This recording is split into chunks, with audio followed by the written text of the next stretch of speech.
Selamat pada semua. Okay, malam ni saya nak try main ChatGPT. So, kita try tanya soalan. Hai.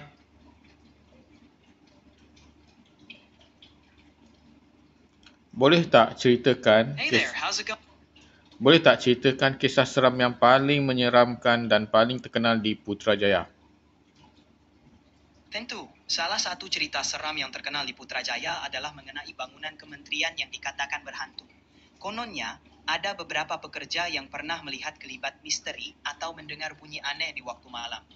Cerita ini sering dikaitkan dengan suasana yang sunyi dan sedikit menyeramkan di kawasan tersebut, terutama selepas waktu pejabat. Tapi tentu saja ini hanyalah cerita rakyat dan tak dapat dipastikan kebenarannya. Seram juga kan? Okay, selain daripada tu, apakah kisah seram lain di Putrajaya yang paling terkenal? Selain cerita mengenai bangunan kementerian, ada juga kisah seram tentang jambatan Sri Wawasan di Putrajaya. Kononnya, pada waktu malam, ada yang pernah terlihat bayangan atau entiti misteri di sekitar jambatan itu.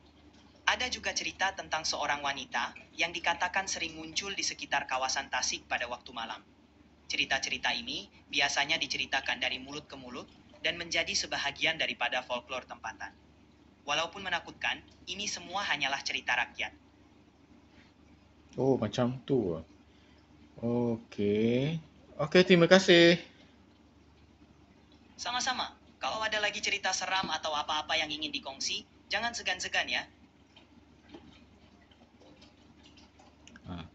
Betul tak cerita tu? Rasa macam ada ke? Tak pernah pun tengok. Tapi apa pun, itulah ChatGPT. So, bila kita bosan, kita boleh tanyalah apa-apa soalan dekat ChatGPT. Saya rasa itu saja video untuk kali ini. Thank you for watching. See you for the next video. Bye.